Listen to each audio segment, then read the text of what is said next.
Hi, folks. Can I get a quick comms check? Make sure you can all hear me. Somebody can give me a nudge in the chat. Sure you can all hear me. Well, I can hear my own voice, so that's always a positive. You're never alone with schizophrenia. All good. Excellent. Thanks, guys. So, thanks for coming along tonight. This is my first live, so it's probably going to be an absolute, very Sean Connery there, an absolute shit show. But I've been getting loads of messages and questions regarding the workshop that it's took longer to build in the QE2 apparently. So my apologies. And there's been loads of different questions on what's in it, why have I got it, how much did it cost, come up quite a lot as well. So if there's any questions or anything, what's that? Why are you on a 90s TV? Listen, as I've explained, I am not very good at this, but let me see if I can make it better. This TV. Oh, how did I not be Mike heckling? Would this be a smidgen of revenge because I occasionally heckle on your lives, mate? Is that what we're doing here? Is this a petty act of vengeance? Yeah. How many gimps can you fit? Surprisingly, more than 3. I won't tell you how I figured that out, but surprisingly, it's more than 3 gimps.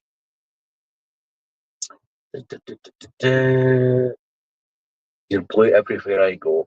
Miss Worm's very popular as a mod, can I say? Very thankful for her stepping up and volunteering to me, Mike. And I've sort of nominated Barry and Andy as well, even though they don't know it yet. So, yeah, all good. So, one of the questions was, why did I build this bloody thing in the first place? Honest answer, I've got structural cracks in the walls of the house now. So, yeah, that was a bit of a problem with too much weight in the loft. And before anybody says anything, no, it's not just my fat arse in the loft that was a problem. It was the amount of preps, right? Just before I get heckled. So I had to do something about it. Aspirationally, I'd wanted to build something about 20 feet by 12 feet. With the amount of upheaval and foundations I'd had to pour in the garden to do that, it just wasn't viable. So I compromised on this one, which is 14 foot by 10 foot.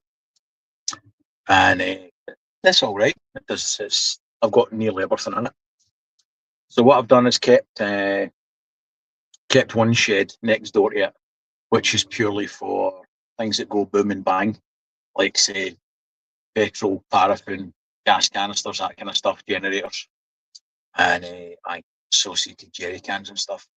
This one is predominantly the stuff that was in the loft, basically. Let's see. Is anybody any random questions other than how many gimps so far? Not so far. Nope. How rude. Not a single question. I think what I'll do is take it off the stand and just do a quick, although it's new, what's your future plans for it? Kind of this. It's got to be storage space and a video studio as well, to be honest. So I want to try and do more review videos. I've got a stack of reviews still to do for stuff like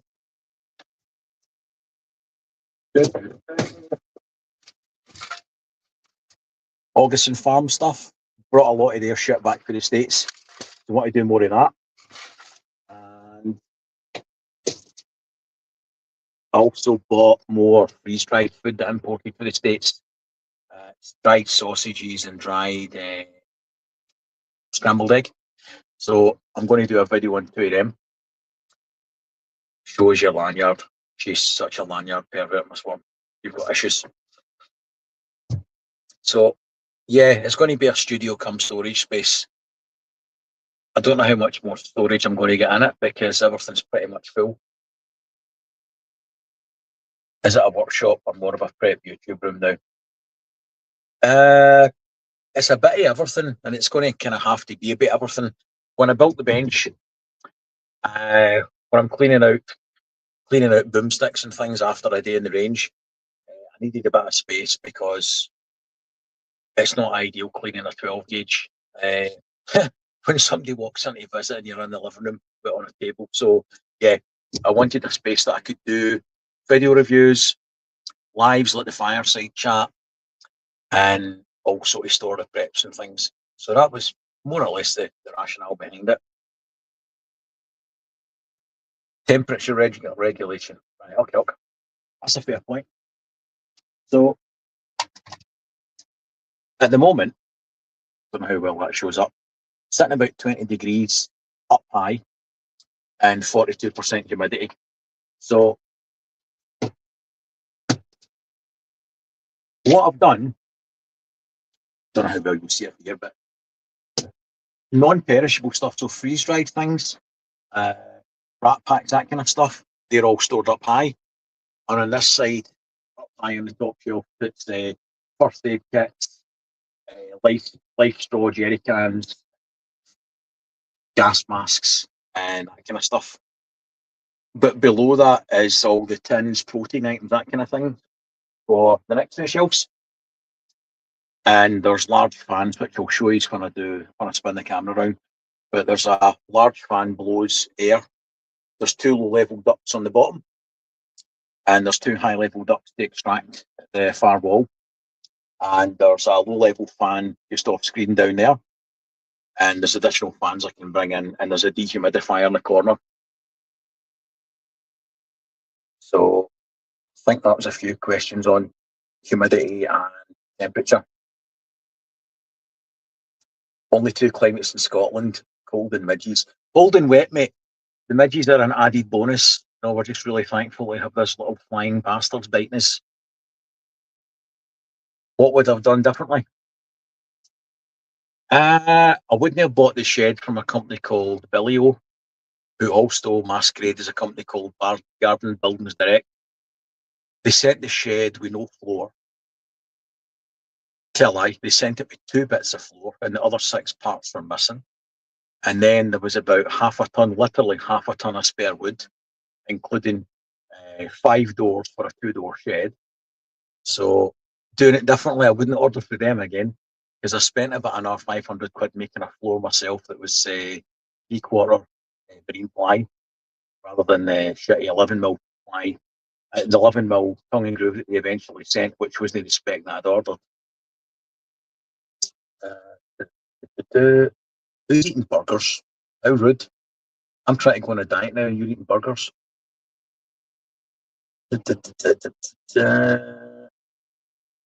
Totally different. I would have liked to have built a bigger one, and it just wasn't in the budget. So this one, it came up with my brother on Sunday night, actually, the kind of total cost. So all in, including all the stock, it's worked out about 12.5 grand. But that includes all the power banks, the shed, the insulation, the foundations, and all that kind of stuff, the solar panels, trunking, distribution boards, that sort of shit. Like, which it sounds a lot of money. It is a lot of money, but I'd spent the bulk of it. The shed itself probably came in about 4. If I'm being honest, it came in about 4 grand. Would you move them into the main house? Yes, 100%. Yeah, if shit hit the fan, not immediately, because we probably wouldn't know how bad things had got. But if it proved to be a long-term issue and there was destruction in the supply chains, then 100%. It would be safer to bring all the stuff indoors rather than having an external security risk, because I wouldn't want to have to run out to defend it. It's easier to defend in the home if you had to at all. God forbid, we never do. Did you buy more preps to fill the shelves? No, this is what I'd had. I've avoided. She's watching this. Honestly, dearest, I have avoided buying a lot of stuff. There's just been the odd little thing that sneaked through the radar. But for the most part, I haven't spent much adding stock. This is pretty much the things that come down for upstairs. I will start to add more stock now. I'll probably get murdered when I go into the house. Do you have a solar set up for the lights? Yeah. So everything in here All the power it's independent to the grid. So there are 6 power banks, and do you know what? Excuse me, I'll just take it off the stand. Let's go for a walk. So this is probably the best bet. So there's 3 solar panels, 500 and 2 430s, and they're on separate strings. Now, the reason that they're not all on a single string, they two would be fine, but mixing the 3 of them, it wouldn't really work that well. So what I've got at the moment is 3 solar panels, and each is charging 3 separate power banks.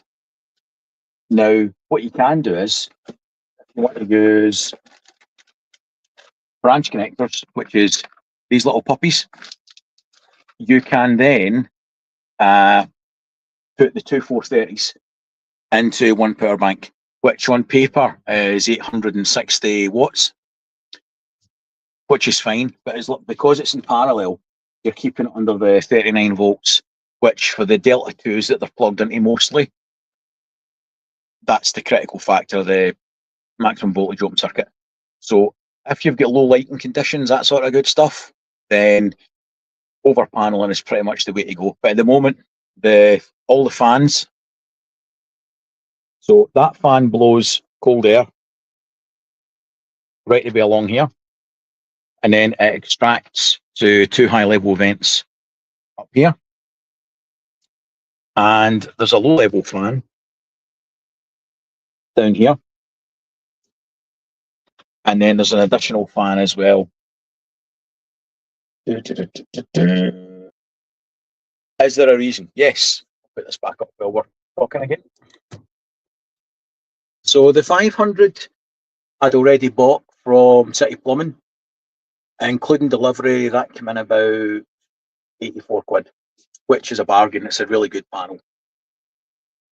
The other 2, the 430s, the reason they're different, when we installed the upgrade to the solar system in the house in February, into February, starting March, supposed to be 10 panels on the front, and they basically couldn't fit them. The computer simulation, they basically take a Google Map view of your house, and then it guesstimates how many panels you can fit. That's how they do it. And that didn't match up with the reality when the guys got to site. So there's only 8 on the front. So the 2 solar panels they were going to take back and knock off my bill, but they were basically invoicing me £70 per panel, and I can't buy them for that. So I just kept those 2, and I've put 2 430s here, over here, and a 500 at the back. Now today alone, it's a paint roof, so you're getting sort of an angle like that. It's not flat; it's got a slight runoff. Optimally, you're looking about 30 degrees. This is more or less flat, and even at that, you're getting, in a good day like today, you'll get 350 watts out of the 500, and circa 290-ish out the 430s, and that was about 4 o'clock. So that's not bad. Let's see, any other questions that I'm missing? Worth getting a small aircon unit instead of the fans? Yes, but to be honest, I can't really afford it now. What have you used to insulate it? So there's the 28mm log walls, then there's 25mm Celotex, then there's foil bubble wrap on the walls, and then there's the acoustic tiling. Switch. Before he says anything, before Mike says a thing, right? Yes, there is a gap. Right, there is a gap. It's about 3mm. And in my defence, I got fed up putting them on, so I sort of just stuck them on like that. Right, I admit that. If you're watching the chat on YouTube, I can switch it from top chat to all chat. Okay.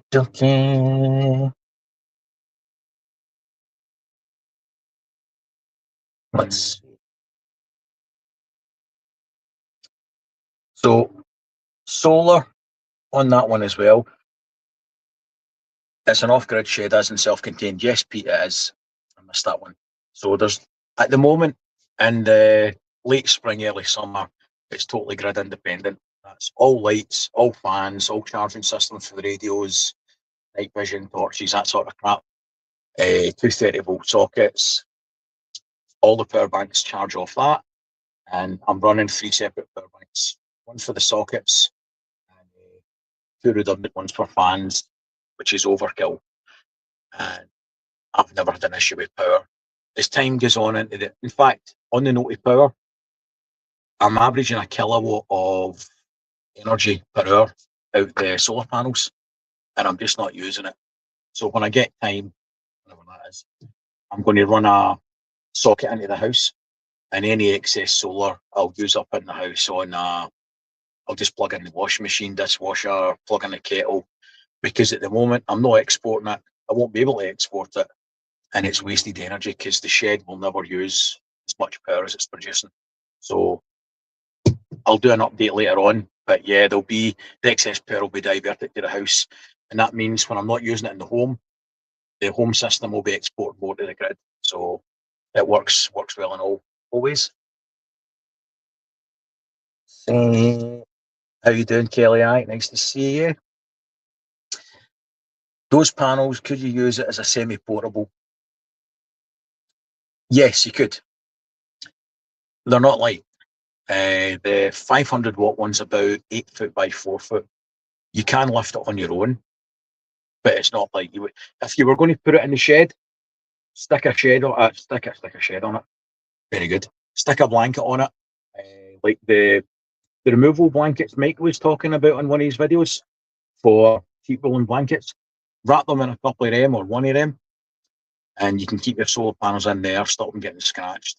But you could almost certainly take it out during the day, lean it against the side of your shed, side of the building, obviously make sure it's not going to fall, charge it that way. They are semi-portable. That's why I bought the 500 to start with. For a 500 watt folding solar panel, it's about 550 to 600 quid for something that historically they break and bend where you fold them over. They've got their place, the folding ones, but for a bug-in situation, the fixed ones will be a hell of a lot more budget friendly for you and me, Joe Prepper, if that makes any sense. What is your favourite prepping item you have stored in there other than Pepsi Max pallets? Right, hold on. On that note, this is my 6th can of Pepsi today. If I drink it, when I drink it, I can stop anytime I want. Favourite item, power banks. I really like power banks. Don't know why, it makes me sort of a weirdo, I suppose, but I like reviewing them. I like testing them. I think they give a lot of flexibility to preppers in general because of the modern lifestyle that we lead. You could devolve in a shit hits the fan situation to a less technological age. Candles, what have you, oil lamps.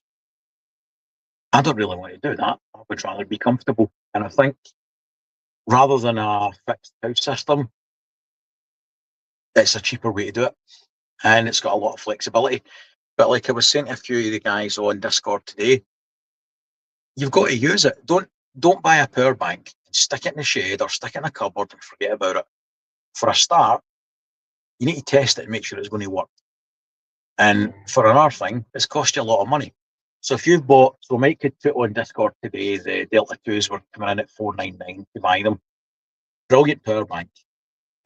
Really, really, really, really good value for money. You could get that and one of the panels for City that I was talking about for less than 600 quid delivered to your door. But you don't just pack that away and forget about it. On a day like today when the sun's out, why not have your power bank in the house, in the kitchen, wherever you've got it, next to your washing machine or your TV, and just run a long XT60 cable out next to your solar panel and have it sitting in the garden. Use that power, use your power bank. You've spent a lot of money on it. Yeah, it's for SHTF, but who's to say you can't use it now? Make the most of it. If you're going on a camping trip, stick it in the boot of the car, make the most of it. Yeah, they've got to be dual purpose. Nothing says that you've got to lock it away and keep it precious. Yeah, one of the Delta 2s I've got in here, it's covered in paint. I used it throughout most of the shed build. It's covered in crap. You do Chronicles. So what they mean by that, as part of its maintenance cycle, they don't recommend you store them at 100%. And every 3 every 3 to 4 months, what they recommend is you discharge it, charge it, and then let it come down to about 80%. And if you're going to store it long term, don't let it get too flat. Don't leave it charged and then abandon it. Make it work. It's a machine. You want to know it's going to work when shit hits the fan. They've got lots of cycles in them. You could use the thing daily for 10 years and still have about 80% left on your battery. It is a tool. Use it as such. Make the most of it. There's Mike's posted a link in the chat. The Delta 2. Like I say, really good power bank. Oh, there's Big Brother in the chat. 3 Troop 65. Hello. Miss Worms bought one tonight as well. Excellent. Has anyone reported issues with those power packs? Yeah. You only hear the bad stuff. But there's a hell of a lot of good stuff. I've been on the EcoFlow forums for about 2 years. Generally, they've been okay. Not been okay, they've been good.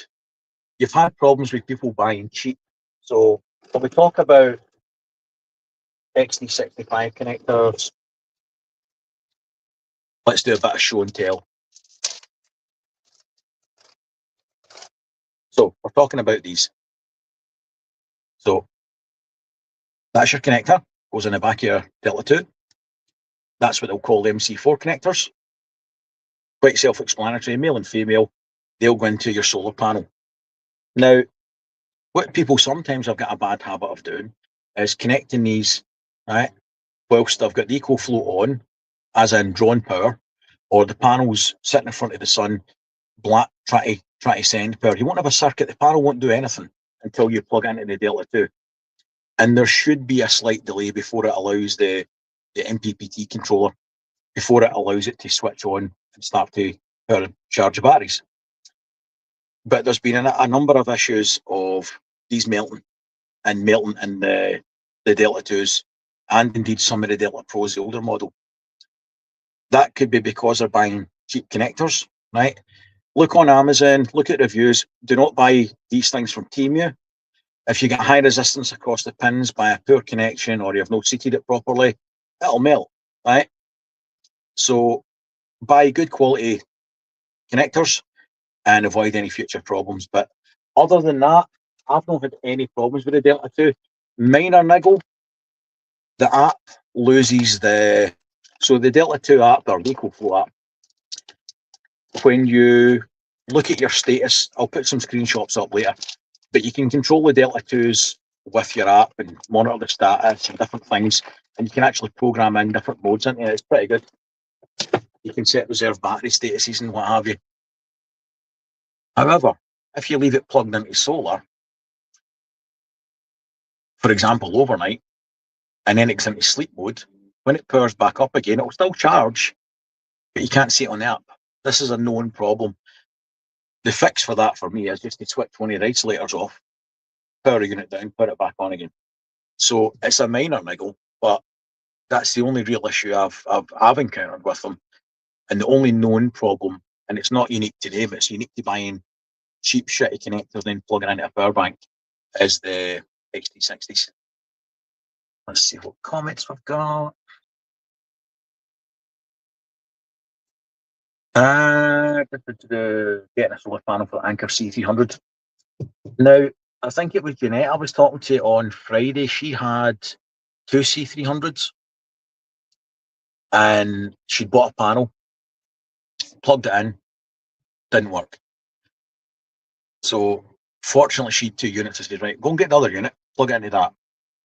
It worked. It was seeing power, registering power, brilliant. So she had a faulty Anker C300 and I believe she's in the process of boxing it back up. But they're changing it with warranty with no problem. The reason I bring that up, it's not because there's a problem with the model in general. It's to reinforce the fact that you need to check it. Don't stick it in the cupboard, and then if something ever does happen and you need to use it, you find it's not charging.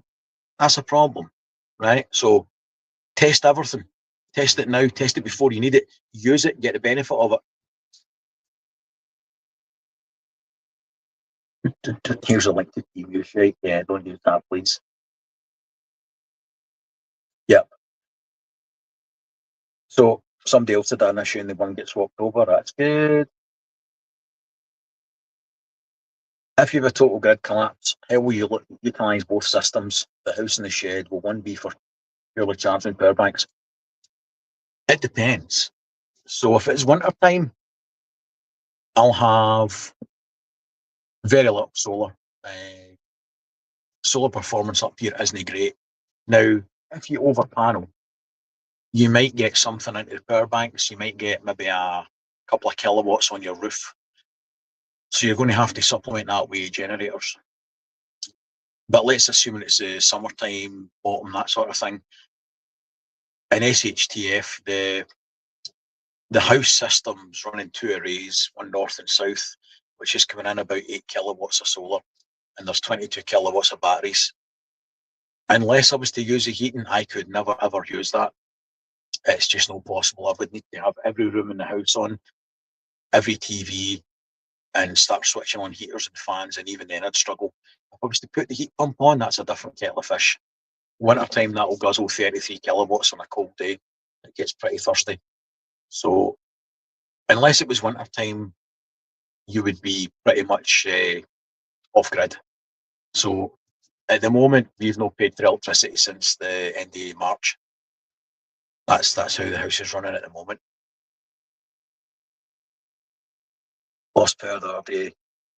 Kids are more concerned about losing Wi-Fi. Hey, priorities, huh? Priorities. I don't know, man. Got them at those for Britain Bean. If we hit 100 likes, Brian takes his shirt off. Nobody wants to do that. Nobody wants to see that, right? It'd be like a gel mold, right? On a shaker of some sort and just jiggling about.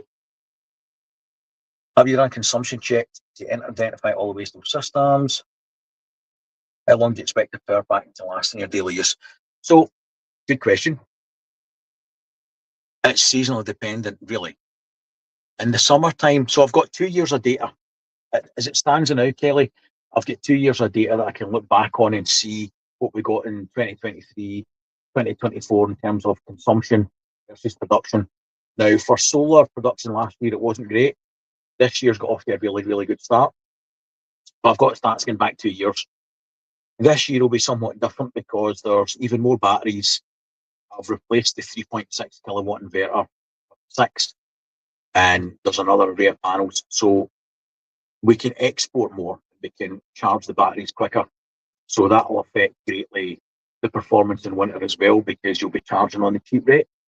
So there'll be more batteries power to get us through the expensive times electricity. So that should make a difference. Consumption wise, the heaviest users, the heating system, the air source heat pump is greedy. If I'm not using that at all, the house is grid independent right until about November.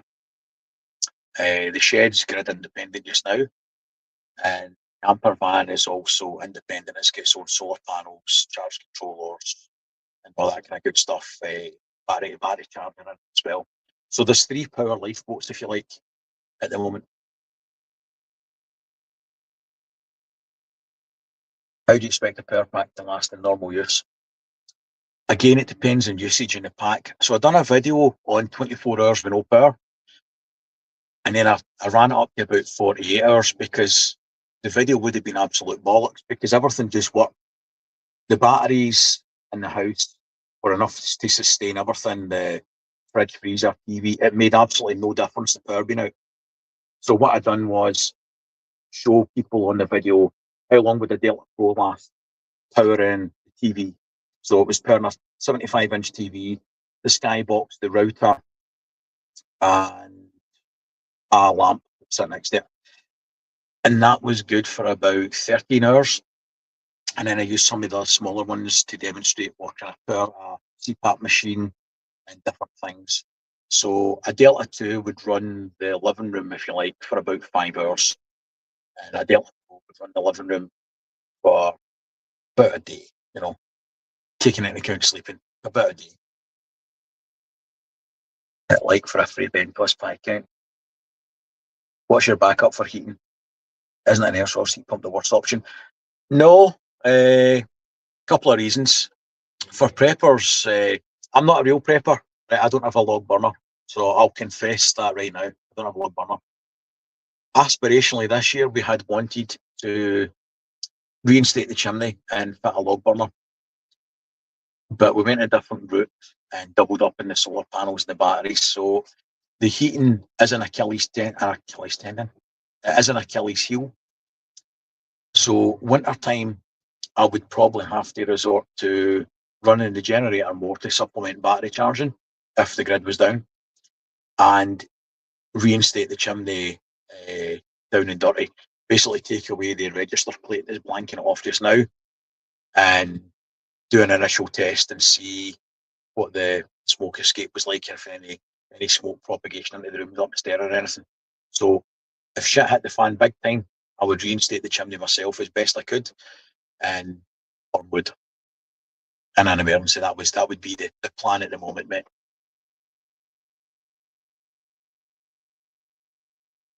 Heat pump, right? Okay. Imagine a back to front fridge. So it's essentially a big box, sits outside your house, and it's got a compressor in it, and it extracts heat from ambient heat in the air.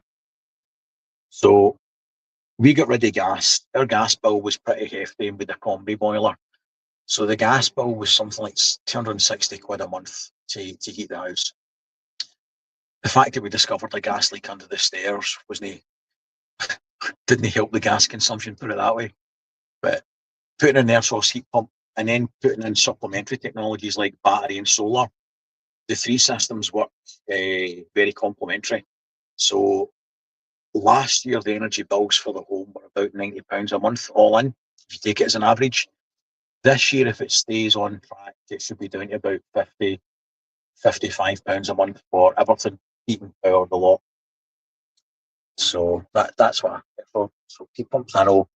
Barry, you'll probably want to block me now because I've got no log burner. I haven't got a trebuchet, Miss Worm. I'm sorry. I will whip myself later through the streets, shouting shame, shame with a bell. I have no trebuchet and no log burner. And I don't have an EV car yet either. So, although that comes on Monday, so that'll be another reason that my shit prepper then as well. Based in personal experience, I go from wood marsh gas fire, then a wood stove. Wood stove wins and shit. Isn't it as cheap as you think? It's not so much for the cost saving. Everybody and their granny at the moment is selling you logs, but the prices went through the roof. And also the storage of it. If I was going to put a log burner on, which we will, it's not going to be till next year though. It would be mostly because I like a fire. I like a log burner. Used to like a coal fire growing up as a kid. And I still remember the odd power cut in the 70s, and you're making toast with a little fork on the fire. So waxing lyrical and reminiscing about times gone past. So I would like a log burner for that reason alone, but I would like it as a supplementary heat source purely for SHTF.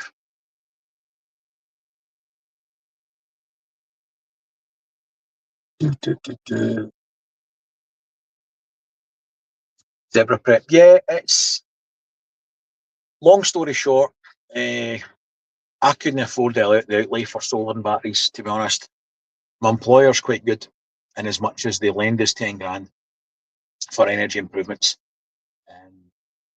The only caveat to that is you pay it off over 2 years. So it works out about £420 a month that we pay.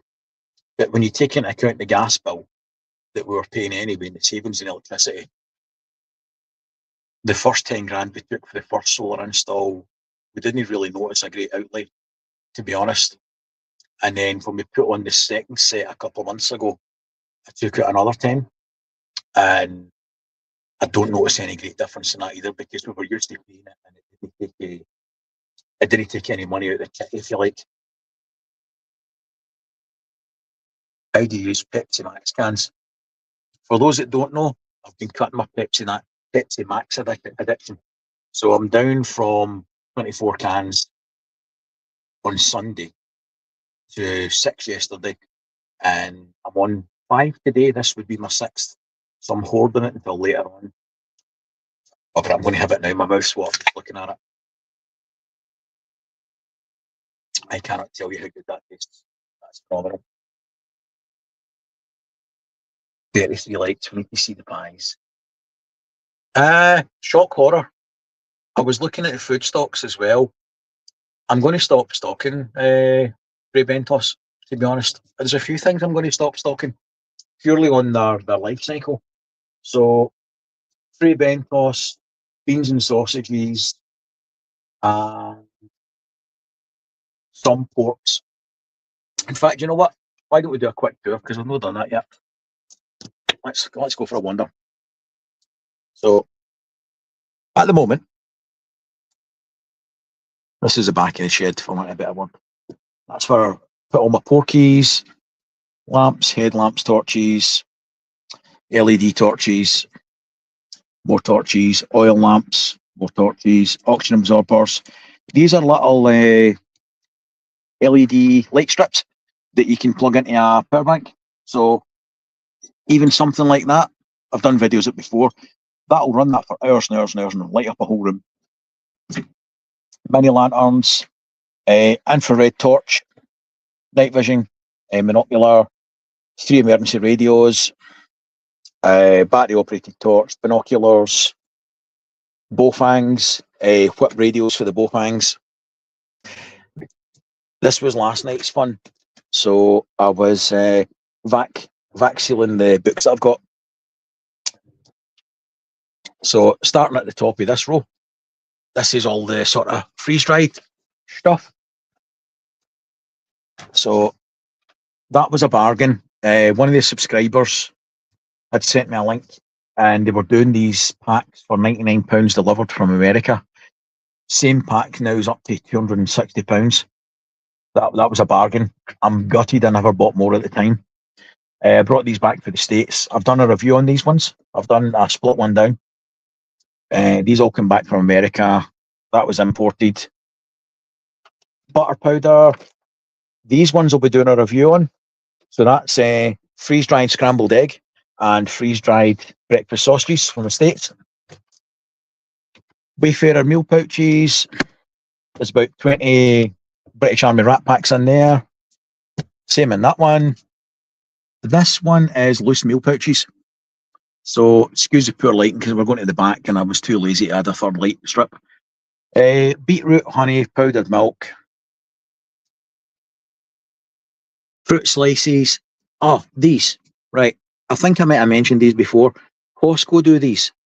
It's a 1.8 kilogram tin of Royal Dane chopped pork and it's got a shelf life to 2029. They're a bargain. Ham. It's like a Monty Python sketch now. Spam and more spam. Chicken, burgers, soups, corned beefs, big tins of tuna. Down at the bottom, it's basically rice, pasta, flour, oats, salt, sugar, all that kind of stuff. And then down at the very bottom, it's more of the same, basically. And then some pasta that I bought that I've still packed. That box is just choke full of chapati flour and pasta and rice. Some of the power banks. Right. Let's stop this one. Excuse the wobbly camera, folks. Vac sealer, box full of matches, candles, respirators, gas masks, various types of masks. That's full of first aid kits, scalpels, disposable overalls. That's the antibiotics pack that I reviewed from Anytime Doctor. Smellies. So keep yourself clean in the apocalypse. Soap, shower gel, toothpaste, spare toothbrushes, 1, 2, 3 gas cookers, and the Lifesaver jerry can. Still to do a review on that. Right, these cans were from Sunday. I really like the pasta sauces. It's got a decent shelf life on it. and it's good for meal multipliers. The free Bentos will be going. I'm going to run down the baked beans and sausages. Spam I'm going to get more of. More hot dogs. Stewed steak I'm going to get more of, but it's hideously expensive. Same with the meatballs, same with Irish stew. The reason for that is the protein for meal multipliers. That's just chopped to the bits with potatoes, basically. And this is the veggie corner. And soups. Baby wipes, gloves. It's a camera to fit. More salt and sugar.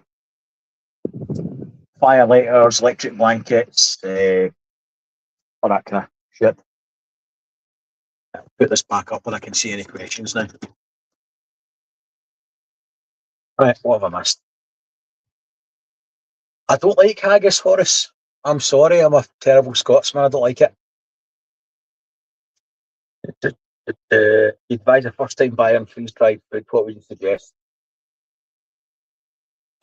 Jury's out, mate. I need to see what the blue packeted stuff that I was talking about is. I like the looking at. If I was pushed, I would say Augustin Farms at the moment. Out of the freeze-dried stuff I've tried, taste versus cost, I'm going for them at the moment. Mountain House is the cream of the crop, but it's just so expensive to buy. I mean, it's really, really expensive stuff.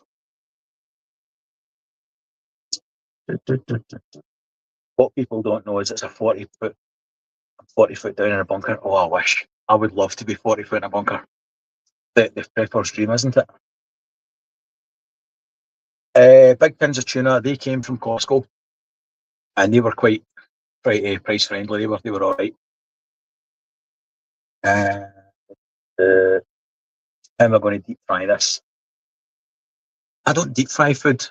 I just buy deep fried food other people have made. Right? Hence why I'm a chonk. Thank you, Chronicles. The whole food warehouse in there. There's the hand cream. That's in a separate box, mate. I'll show you that one later. Where's Funky gone? I don't know. Was he in here? Why am I not going to stock them? Shelf life, to be honest. Purely shelf life. Actually like the pies, and I do. Obviously, I like the pies. I like the free Bentos pies, and I like the beans and sausages. But for the amount of them I stock, and I'm not rotating them into the house often enough, I'm going to end up throwing a lot of them out. So I would rather stock more things that I'll actually eat than have so much wastage. And I'm actively shifting more. I will be stocking a similar number of tins of what I've got just now, but I'm going to try aspirationally to get more of the freeze-dried stuff in. I'm just not sure what way to jump yet, whether it'll be Augustin Farms or the other freeze-dried stuff that I can't remember the name of. But I'll put that up when I do the review. But what I liked about the other ones that I've imported, they do a lot of freeze-dried meats and protein items that look really good. If it was money no object, which it never is it? I would really like to buy a freeze dryer and one. The Harvest Freight ones are coming in about $4,000, and it's a lot of money. So I think she would kill me. I think my wife would probably kill me. I did think I could justify it by saying, "Well, look, if I bought that, because you're still got to buy food as well." I thought, buy something to keep, buy something to sell, but then you're getting into the realms of food storage, preparation, cleanliness. Not that it wouldn't be clean, but to sell it to people, there'll be all sorts of rules and regulations coming into it. And to be honest, I don't really need the hassle or want it. So I probably wouldn't sell it. So then I'd be stuck with a $4,000 machine, and you've only got so much storage, and so that's a lot of things going through the hamster wheel at the moment. Tell you should freeze dry you. I can't afford a freeze dryer that big. I would fit in, mate. To be honest, cost a fortune to run. See, I'm not bothered about that. That's the good thing. The cost to run would be free, apart from the oil. But the power cost would be free because even in the shed, I could leave it in the shed to run. and it wouldn't cost me a dime from the house generation side, or I could run it in the house and just in exporting, you're not really making a lot. During the day, your export's like 12 pence. On the tariff I'm on, you dump power between 4 and 7. It jumps up to about 27 pence a unit. So you make more in those 3 hours dumping power than you do during the day exporting. But every little helps. Yeah, they take a lot of power. I've got I just read the name. You bleep. So Dawn, see, that would be the wife, right? Why not use a food dehydrator? That is a loaded question. She bought me one for Christmas, and I'm a terrible husband, and I've not taken it out of the box yet. Right? So that's what that pointed comment alludes to.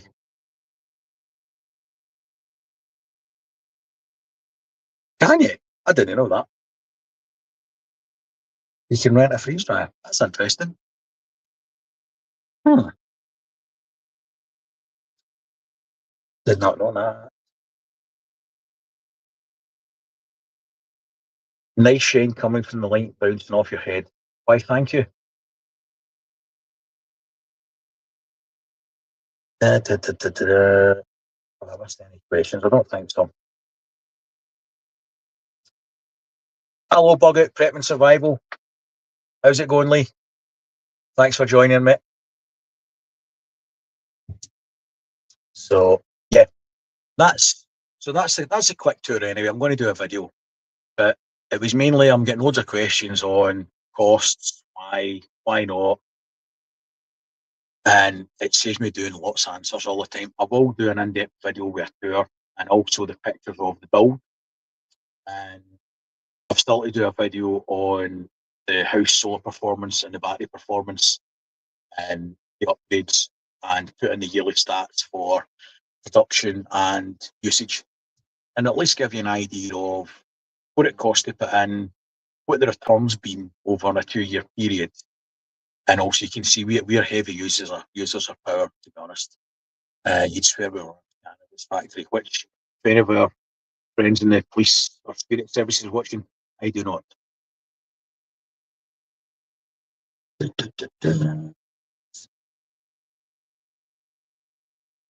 Quick unlike, this is more successful than my first live.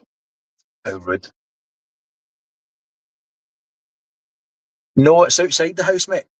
It's outside the house, so it's sitting on the foundations for. That was another reason that we ended up with one this size. I wanted one 20 foot by 12 foot. Eventually went for 14 by 10 because the dogs run when we had the 4 huskies. They would be here. They would be out in that during the day if it was nice weather, so they could play. But other than that, they were the dogs in the house. But we're down to 2 dogs now, so we don't need the run anymore, fortunately. So that's why it's here. So, have you done any canning yourself? No, I have not. Although I do see Booze doing a class on it, and it's interesting. I don't know. It's on the to-do list, but do you know, the more you do, the list never seems to get any shorter. You just add more shit that you've still got to do for prepping. And one day I think I'll get to the end of the list, but I don't know when that day will be. Is that just me that encounters that, or is that common for all of us? Yeah, so it's like an outbuilding. Can we meet the pups? I'll post pictures. 2 minutes, no sign of Pepsi Max. Listen, I'm sipping this. This is my last can I'm allowed today, and it tastes so good. Contrary to what Mike tells you. Yeah, that's prepper life. Aye, you're 100% right. Your list ends when you croak. That'd be about right, mate. Why did they call it can we use last jars? I have no idea. Yeah, you're right. Not enough time in life to do everything you want. Unfortunately, we've got to live for the fun coupons to do the things that we like.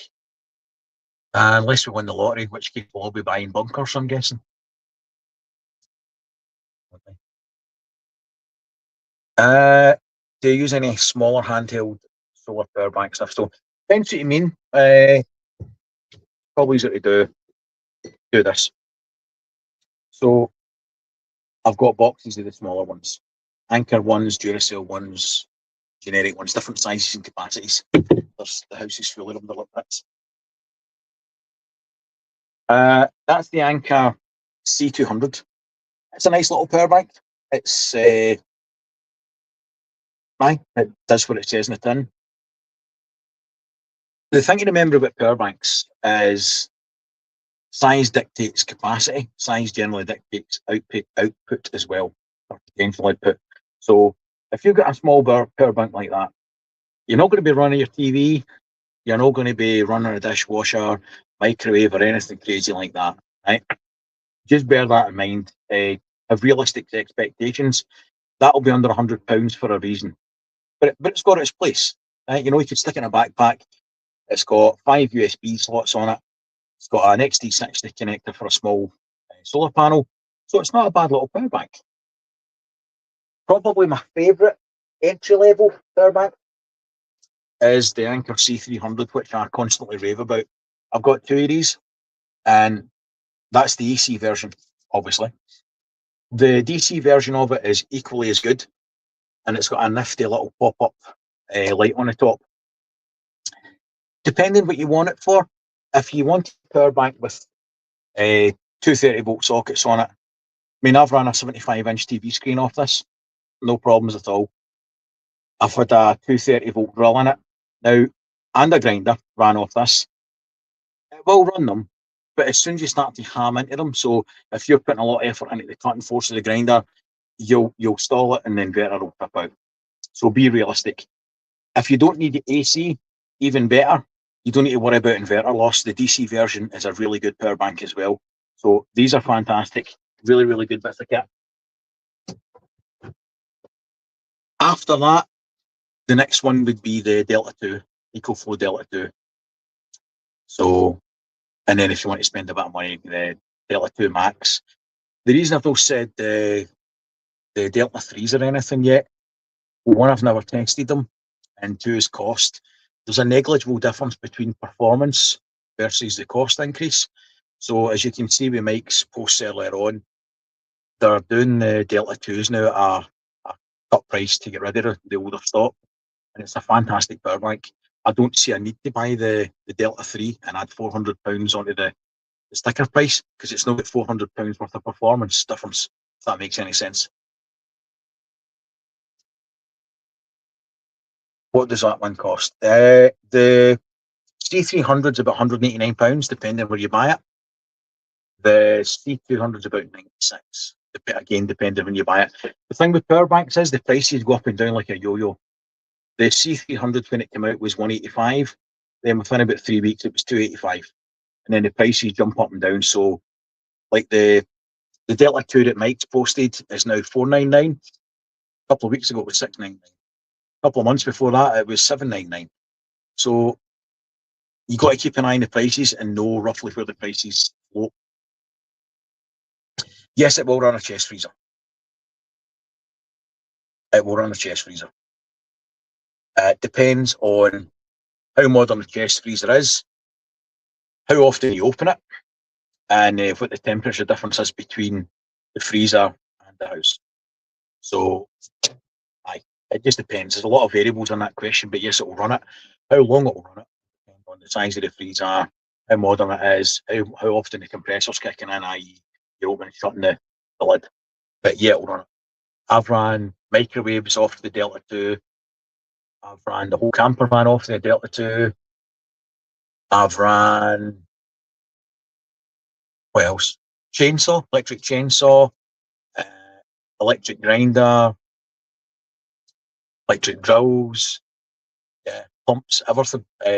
Brilliant back it. Have I missed trolls? Oh, I'm gutted. Please point out the trolls. Oh, I like a good troll. I've not seen any. I now understand what Mike means about trying to keep track of the comments, especially when you're doing the talking on your own with no interaction. It's difficult. No trolls in there yet. Oh, feel left out. Is there a real budget one that will do the job? Maybe, but not great, but we'll do it. Yeah, the AFRY ones are all right. So the AFRY 2 kilowatt ones jumps between 900 quid and 1200 quid depending on the season and I think the mood of the market department. I've still to do a review on that one. I've noticed an issue with on solar, which I'll get into on the review for that. It is very sensitive to over paneling. It doesn't match its stated figures what it can do. And also when it's charging, you can hear the contacts jumping in and out when it reaches its charging limit. Aye. It would do a job for a price point. It just depends what you want it to do. And the reviews for the AFRY ones have been all right.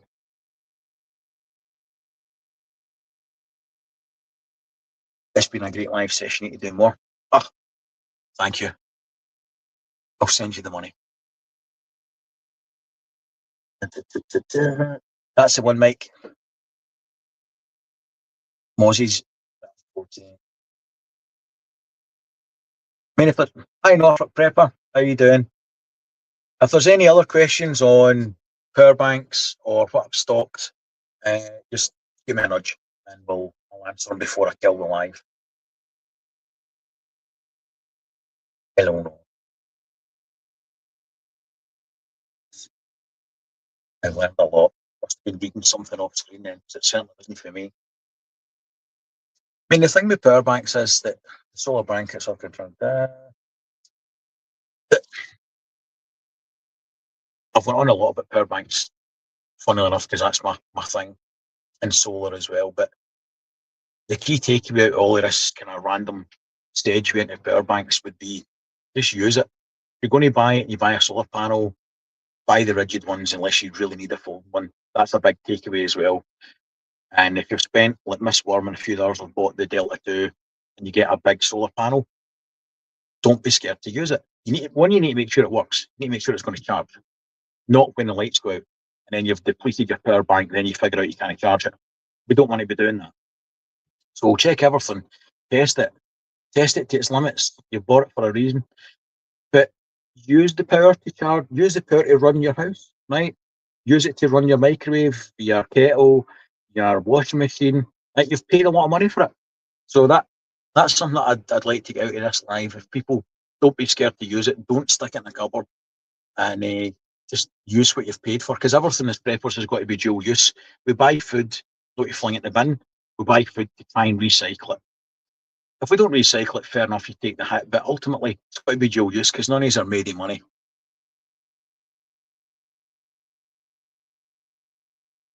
Right, expansion batteries. I'm going to be honest. It's a controversial opinion on expansion batteries, and it's not an opinion that's shared by him a lot. I bought 2 Delta 2s rather than a Delta 2 spare battery because if the Delta 2 went down, the battery's useless. Right, you've got an extra kilowatt of potential power, but you've got no means to use it without the parent power station that might have a defect on it.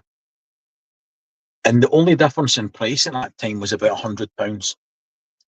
So for the difference of 100 quid, you could have an extra power station and another additional layer of redundancy. Whereas if you bought the battery and saved £100, if anything happened to your power station, you've lost 2 kilowatts, you've lost everything. If anything happened to one of the 2 power stations that you bought instead of one in a battery, you've still got at least a kilowatt of potential power usage. So that's why I don't tend to buy batteries for any of the power banks. That's why personally I don't recommend buying batteries for power banks. I like the redundancy of having an additional power unit. And also, if you've got family, friends, and their lights go down further up the street in a localised power failure, it'd be nice to give one of your kids and go, look, I've got 2 Delta 2s or Delta Maxes, whatever. Here, your grandkids aren't going to be sitting in the dark panicking at night time. So there's a lot of reasons to have additional power banks rather than a power bank and a battery. I don't know if that makes any sense to you, but that's my kind of rationale.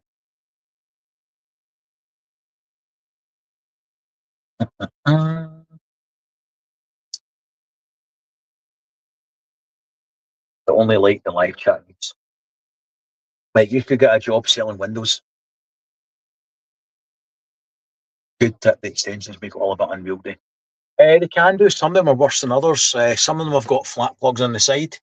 Other ones have got looping ones that curve all the way out. I really, really would like to buy the Delta 3 Pro. It's sitting at the moment about £2,700. And I don't know if my wife's still watching this, but I don't.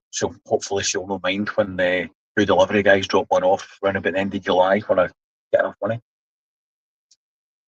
Do you need separate chargers and inverters, the all-in-ones? Is this for the batteries, Kelly?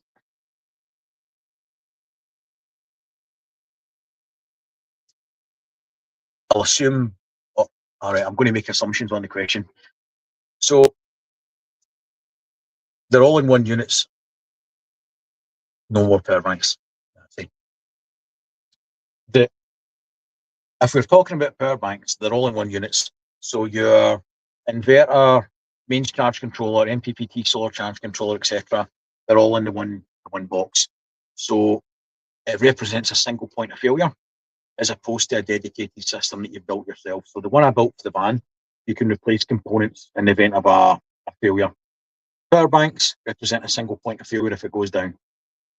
Another reason why I would have two power banks rather than a power bank and a battery. Because if you lose the power bank, you lose the battery by default. So I don't know if that answers your question, mate.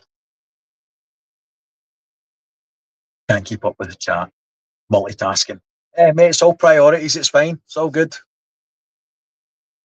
Cancelled solar farms. Why would you want to do that? Ed Miliband's got his finger on the pulse of the nation. I'm confident in the security of the electrical infrastructure in the UK for years to come. About 2 years, roughly. Actually, would be my guess before it goes.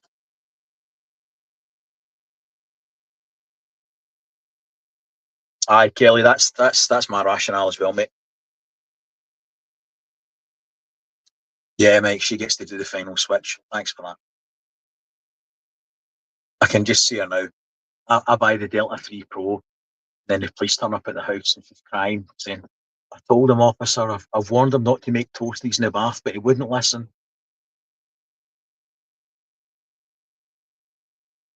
I had to take that MC4 connects in the shed. What the wire brush them? Right. See, for the price of them, mate, just chop them off and put new ones on and recrimp them. And stick a dod of silicon around them. Or put some Vaseline around the terminations before you put them in.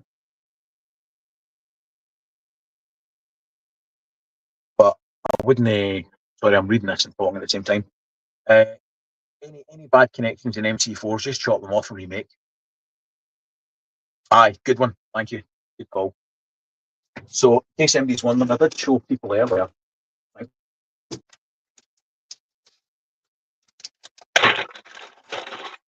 So, these little things are MC4 connectors that you buy. And that's what your power bank has got on one end of the plug, and it plugs into your solar panels. So, there's been issues with fires with these on roofs with poorly made connections. So, you need to be very, very careful. But that's common to all electrical connections. Bad connections equals high resistance equals fires. And anybody that didn't see them, these are branch connectors. So if you're over paneling your system, you basically take two panels, for example, right? Plug the negatives in here, for example. Then the other end goes to your other MC4 connector. And then there's the other one. So two panels into one connector, either side, then into your XT60 connector into your power bank. So you could have 1,000 watts on a 500 watt input, and yeah, you're going to have 1,000 watts, but you're getting 1,000 watts in parallel, so the voltage stays the same. So your power bank, certainly all the good ones, as long as you keep it under that, and if you look on the specs of the panel, it will tell you maximum voltage. If you look on the power bank, it will say something like maximum open circuit voltage. So the delta 2 is it's 50 volts. Keep under 50 volts with a 15% safety margin, because when it gets cold, the performance to the solar improves. The solar performance degrades generally on a hot day. On a cool summer, a cool spring day with a nice bright sun, you'll get really good performance. So it's possible that you could exceed that voltage limit. So give yourself a buffer. So around about the 30, 38 to 40 volt mark for your maximum open circuit voltage. So for example, the 430 watt panels on the roof, two of them, their voltage is 39 volts. So I've got a decent safety buffer in that, and it gives you potential 1,000 watts input. If that makes any sense?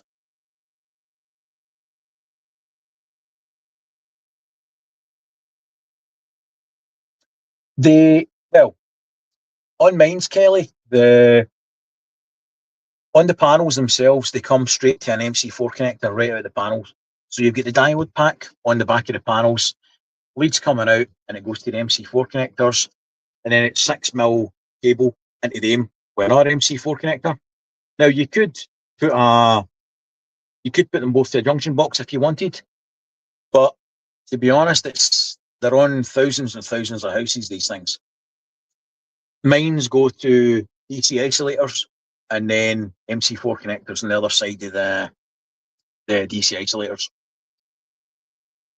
Fun fact, the MCS accreditation that all the solar installers are supposed to subscribe to and uphold, they do not recommend fitting DC isolators anymore because of fires.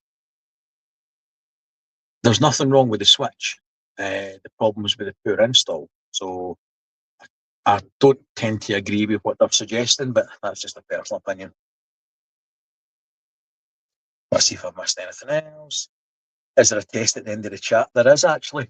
Glad you brought that up. No cheating. No ChatGPT, no Google.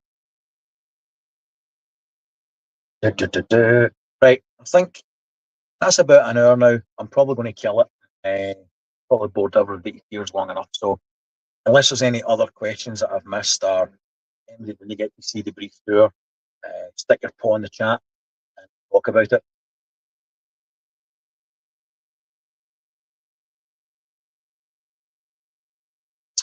Norfolk, yeah, I'd always put an isolator switch in line anyway. A couple of reasons for that. You don't want to be hot connecting. You don't want a hot connection and pulling out the XT60 connector at the back of the power bank, or disconnecting MC4 cables for a start. People do stupid shit and make mistakes. It's human nature. We all make mistakes. So if you've got so that's how they're in. There's three of them there. You can switch each panel off before you start messing about the connectors at the power bank, and it just makes things a bit safer, so you don't make any mistakes. Will the live stream be a weekly thing? I don't know. I already do the fireside with Mike more often than not, and I enjoy that with Barry and Andy and Dave when he was on as well. It's good fun. We get people turn up and we get some good questions and interaction. I don't have all the answers, and I would never suggest I do. I get things wrong the same as everybody else. But people put things in the chat on the lives that promote thought, and they might give us ideas, me, you, everybody else. So that's what I like about lives in general. Not so much the one I've done, but just in general, it promotes discussion. And when we talk about things, we can hopefully learn the tricks. That makes any sense. The first of May. Norfolk Prepper. Just, you might not know, I'm trying to cut down on Pepsi. I went from about 24 cans a day to only 6 yesterday, and this can that I'm nursing and try to eke out for the rest of the evening is my 6th. So I cannot tell you how good that tastes. Right, man. It's amazing. Thanks to Miss Worm, Mike, Andy, Browncoat. I really appreciate you jumping in at short notice to do the modding for me. Mike's been a good help with the IT side of things. StreamYard, and even nicking some of the video edit he's done as well. He's been very helpful and kind that way. So thanks, everybody. Appreciate it. Have you lost a bit of weight? No, I just need to look down to find it. Dream Chaser, unfortunately. Greg Virgo. I've saw his videos, Mark's Adventures. I like some of the woodwork. I don't like the electrical system he built in the van, if I'm being honest. But fair play, when he built it, it was infancy of van life and van life builds on YouTube, and he was a trailblazer. So it's only as things have progressed and people have done different things that there's perhaps a better way to do it. I prefer Victron stuff, to be honest, for van builds. Carol Bates, small power bank. I'd go for the C300. If you do not need an AC connection, you're not going to have any plugs, get the DC one. You'll have any inverter loss. Yeah, last a bit longer.